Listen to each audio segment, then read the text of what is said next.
আসসালামু আলাইকুম। আজকে আমি শাহী মুরগির রোস্ট রান্না করব একেবারে পুরান ঢাকার বাবুর্চিদের মতো। চলুন পারুল পাকঘরে যাই। তো এই যে দেখতে পাচ্ছেন মশলাগুলো, এই যে এখানে জিরা নিয়েছি আমি, শাহী জিরা, তারপরে এখানে কাবাব চিনি, সাদা এলাচ, তারপরে কালো গোলমরিচ, সাদা গোলমরিচ, লবঙ্গ, তারপর এখানে নিয়েছি দারচিনি, তারপর বড় 2টা এলাচ, তারপর তেজপাতা, এগুলো সব আমি তেলের মধ্যে দিয়ে দিলাম।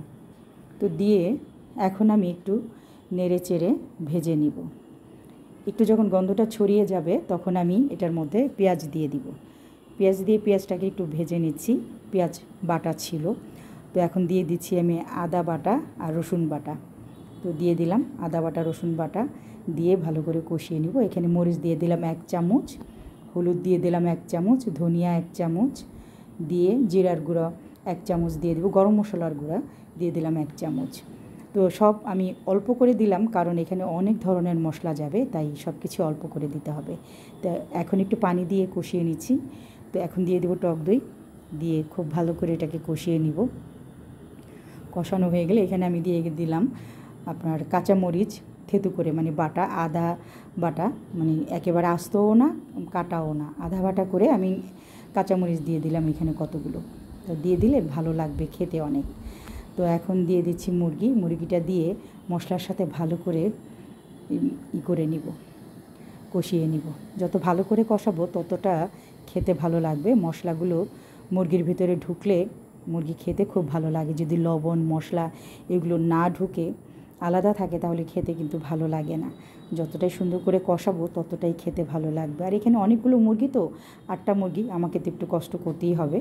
তো আপনাদের যদি এতগুলো রান্না করেন একসাথে তাহলে আপনাদেরও একটু কষ্ট করতে হবে। আর যদি অল্প করে রান্না করেন তাড়াতাড়ি মিশিয়ে নিতে পারবেন সুন্দর করে।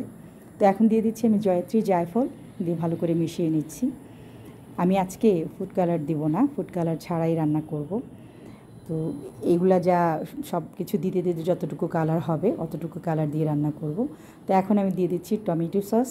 টমেটো সস দেওয়া হয়ে গেলে আমি একটু মিশিয়ে দিচ্ছি ভালো করে এটার সাথে।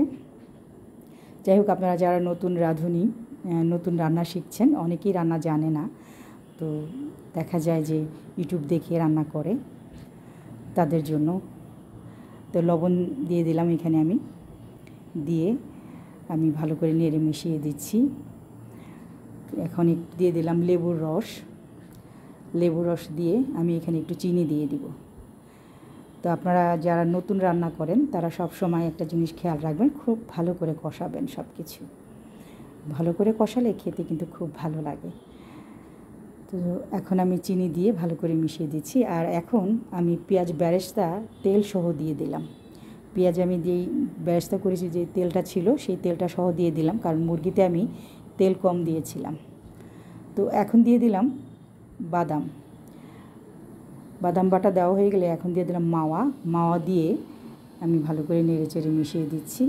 তারপর এখন দিয়ে দেবো কেওড়া জল, গোলাপ জল, দিয়ে দিলাম দুধ, গুঁড়া দুধ। দেওয়ার পরে টেস্টটা আরও বেড়ে যাবে। এখন দিয়ে দিব ঘি দেওয়ার পরে আর কোনো কিছুই দেওয়ার নেই, ব্যাস হয়ে গেছে। এখন ভালো করে ঝাঁকিয়ে একেবারে যখন তেল ঝোল সেপারেট হয়ে যাবে নামিয়ে সার্ভ করে নিব। যদি ভালো লাগে এভাবে আপনারা রান্নাটি করে নিতে পারেন। সবাই লাইক কমেন্ট করে আমার পাশে থাকবেন। সবাই খুব ভালো থাকবেন, নামাজ পড়বেন, নামাজ বেহেশতের চাবি। আল্লাহ হাফেজ, আসসালামু আলাইকুম।